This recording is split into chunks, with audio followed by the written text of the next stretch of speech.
Video 5. Look at this. We're going to look at a real living setup for a happy, thriving, content animal at New England Reptile. So this is how often one of your pythons is kept prior to finding his new home. So this animal about 1.5 years old. Look at the size of it.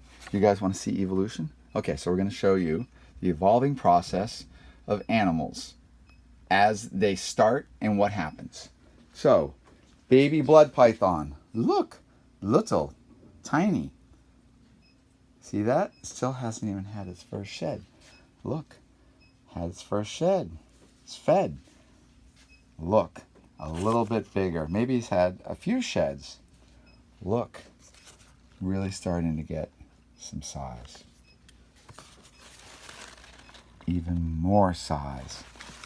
Then, like this. Look, living finger. Look at that. That's a perfect snake.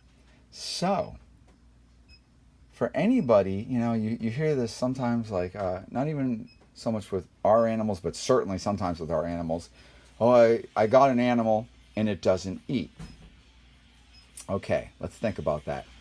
So if I look at a snake like this and I say, the person gets something that's this big, you know, it's a subadult ball python, and they say, oh, it doesn't eat. Obviously the snake is really fat. So we'll do another one. So let's say, and this snake, people are ignorant, and you can see the weight on the snake. So clearly we didn't force feed snakes to get them like this. So when somebody gets a snake like that, and then they get it, and so let's say it's a blood python, so it's kind of a reactive animal, and they get it, and 2 days later they try to feed it. Doesn't eat. 2 days later, try to feed it again. Doesn't eat. Then they go, aha, I've gotten an animal from New England Reptile or whoever, and they say it doesn't eat. Let's be realistic here.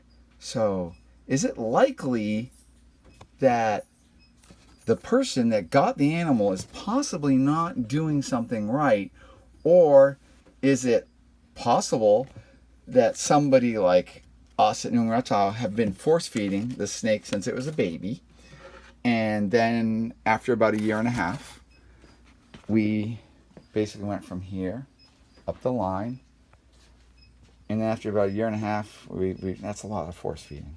We got it this big, and then we go and sell it, and the customer gets it, and if the animal doesn't eat, how is it the fault of whoever sent the animal? How is it their fault? It's kind of funny. It's just I'm just talking about, like, basically you'll have customers that will get an animal. This could be a ball python. It could be anything. I got it, and 2 days later didn't eat, or it's doing this, didn't eat. What is likely the problem here? Is it the person that sent an animal that looks like this? Did they just, you know, have some crafty magic that got the animal like this? A lot of force feeding. We got like a tubing department or something like that. Or is it possible the person that actually got the animal at the expo or got the animal shipped in, it's possible that they don't have their parameters dialed in, or they're expecting more from the animal too quickly. So, you know, I'm just getting into reptiles, and 4 months in I think I should be breeding everything. I should be, you know, able to do all this stuff. Not at all. So basically you have somebody that doesn't necessarily even understand possibly some of the first basic elements of these animals. That's why I did these successive videos trying to outline some of the problems, some of the things we want to consider when we get these animals, some of the problems, because I want customers to get nice animals from us, and I want all the animals to eat, and I want stuff like that. But time and time again, you talk to the customer, and it's like, yeah, I got that thing in a 10-gallon tank with a spotlight, and it's on, you know, cocoa peat, or it's just like something so outrageous, because you're like, that animal here, existed in a situation where it's in like, so if I go take a cage like this,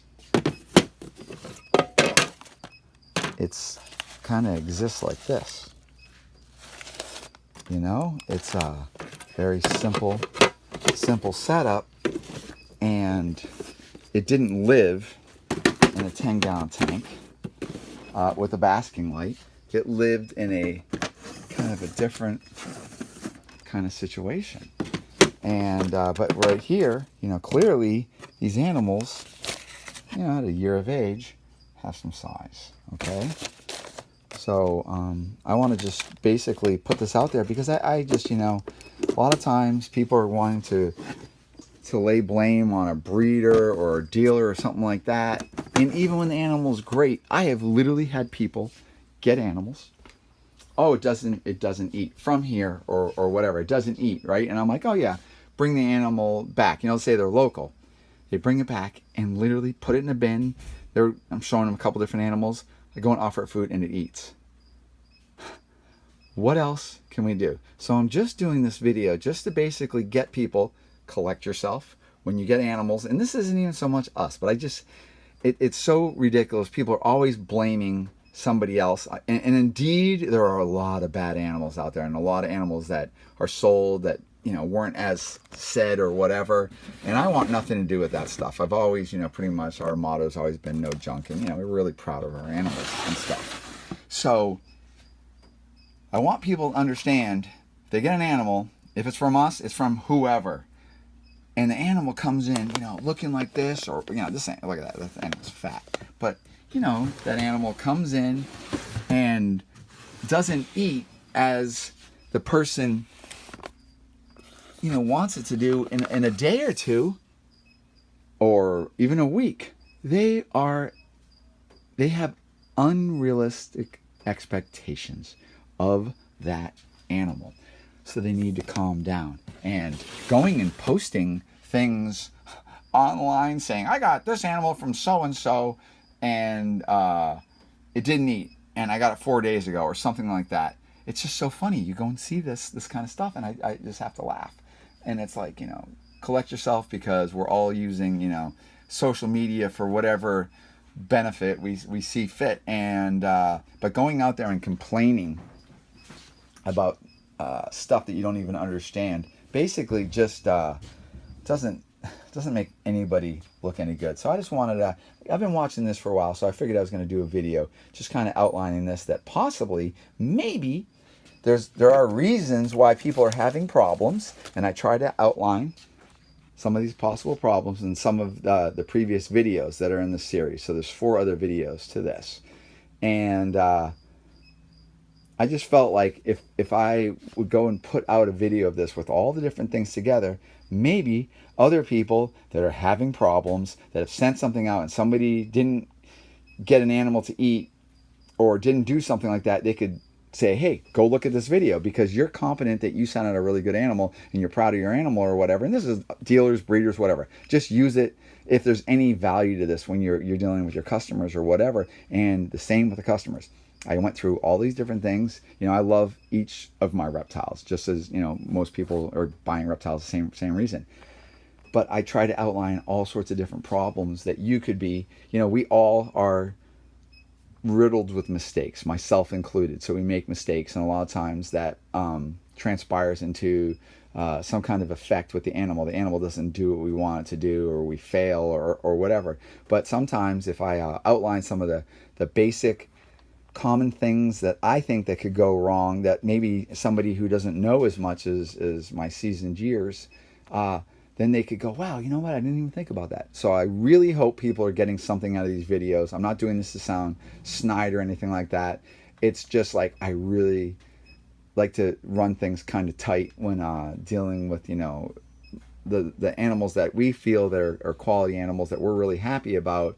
And then when you're shipping an animal to somebody that maybe doesn't really know a lot, they go online, they act like they're seasoned, like I've been keeping snakes for 7 months. That's dribble to me. that is meaningless to me. It means nothing. I know people that have kept reptiles for 7 years, and literally their quality of knowledge is reflective of 7 days. And I've also met people that have kept reptiles for a year or 2 years, and they're amazingly well equipped to understand the animals. They're very open-minded. You know, keeping reptiles means you have to have an open mind. You have to understand all these things. So that's why I'm going painfully through all this dribble.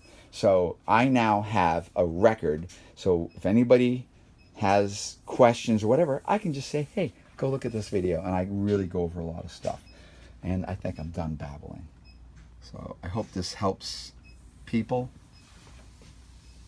And look at this. Central American vine snakes that we bred. Isn't that cool? All right, I'm done. Thank you. Say goodbye.